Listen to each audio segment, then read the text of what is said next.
I'm not going to give you a long introduction to what I'm going to read, but it's not from the first chapter. It's not from the beginning of the book, so I have to tell you just one thing, although I think Christina probably already covered it. But this character is in Maine, and the reason she's in Maine is her trip to Maine is superficially to help her sister research a genealogy project. And in particular, she's interested in a family legend about a great-great-grandfather, which that legend you'll hear, of course. And legends are, of course, why they call them legends, neither proven nor disproven. I think all the rest of her issues will be pretty well obvious in what I'm going to read. I have a tendency to stand on my toes when I do this, and then it causes me to tremble. So I'm trying to get everything down to my level so I won't be on my toes. Do you want us to make it go down further? Because maybe just like a little tiny bit. We're going to screw that up.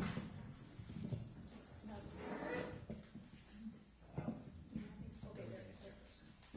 Is that enough? That's good. Yeah, that's good. Okay, I think that's.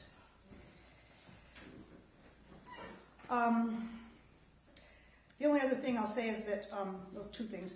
I'm going to try to change my voice enough, although I'm not going to go into like character or cartoon. When the text changes once to a newspaper article, and then it changes again 2 other times to an email that she's writing to her sister. And so I'll try to just change my voice so you know when that happens. Not like hi or anything.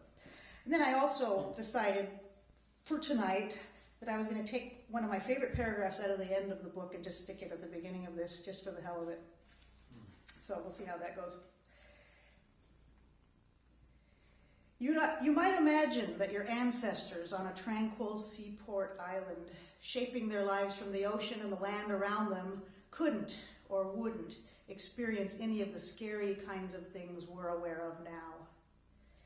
You might presume that, unlike our restlessness, their serenity would just move like the seasons, like the tide, more than less, brighter than dimmer, but always imbued with calm knowledge of who they are and the fundamental security of their hand-built house, their fire, their barn, the food that would come without fail from the ocean, the work expected of each, and the children that would come year by year, most surviving, some not.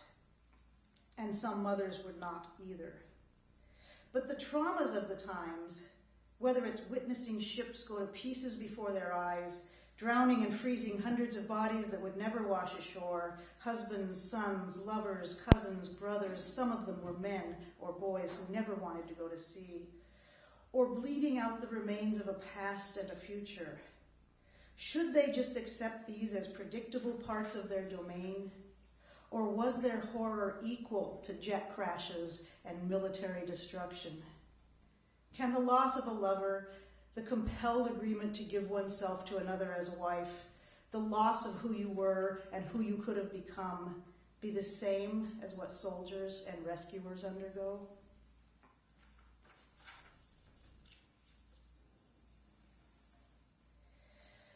She rented a car in Portland and continued north up the turnpike, got off Route 1 at Bath, drove south into Boothbay Harbor to the road that crossed the bridge to Southport. You know what you're going to look like, she told herself, because she was still wearing her traveling jumper. On planes and trains, long trips in public conveyances, she always wore the jumper.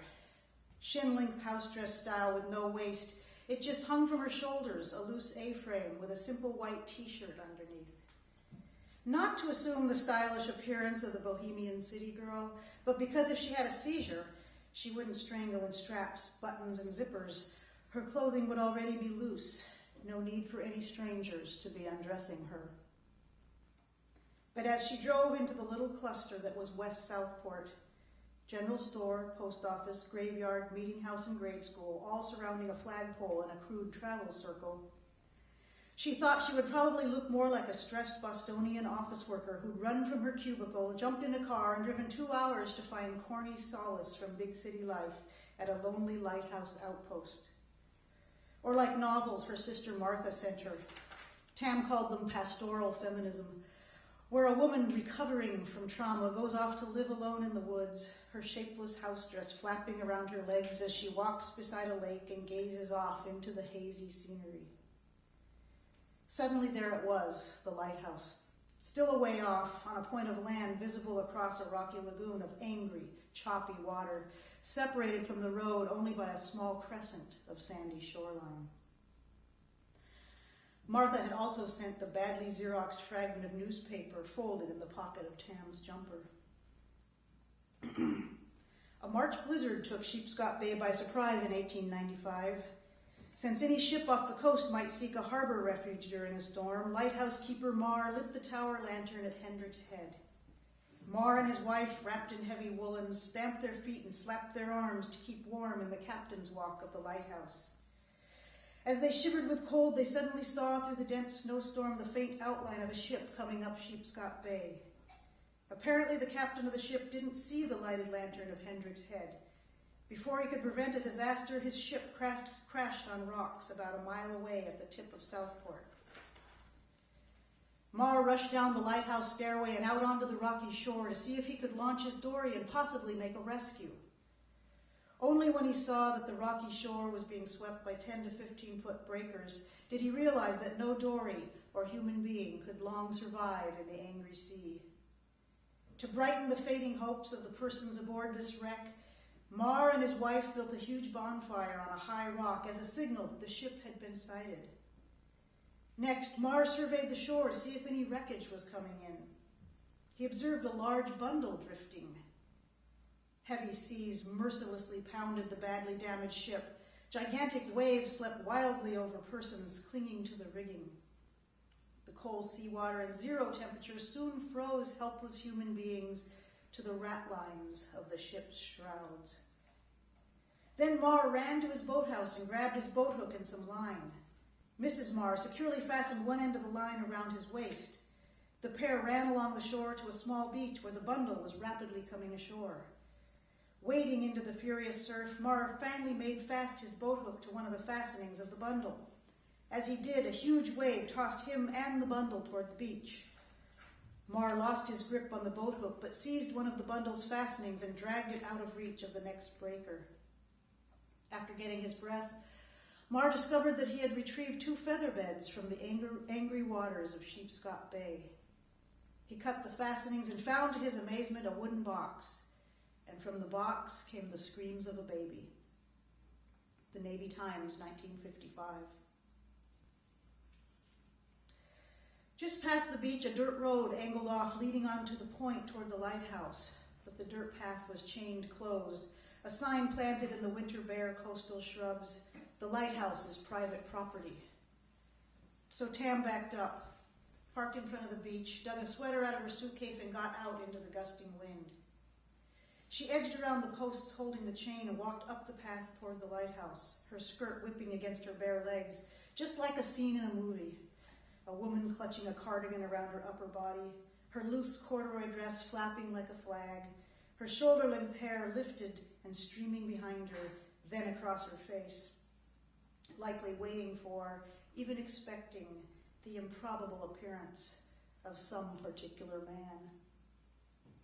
One hand holding the sweater tight and hugging her body, the other grasping and gathering the flying hair, holding it atop her head, she stood facing the lighthouse in lucid gold twilight, with the day's overcast broken open and puffs of clouds fleeing the setting sun. There was no vegetation on the tip of the point except scrubby yellow grass, most of it flattened from winter winds combing the spit of land. Behind where the grass fell away, the lighthouse was surrounded on 3 sides by outcropping rocks, sloping downhill to meet the agitated ocean. Choppy rollers splashed against the dark, slippery-looking crags that were embedded here and there with pieces of driftwood, lobster pot floats, frayed sections of rope. In the roiled water offshore, more lobster floats bobbed, and further out, off the southwestern spit of land, a red buoy careened, warning larger vessels to come no closer. A few gulls called. The wind-parting grass and the flapping cloth of her clothes were the only other sounds. The span across this channel is enormous, Martha. Even with 50+ mile-an-hour winds tossing the mattress from wave to wave, she would have been submerged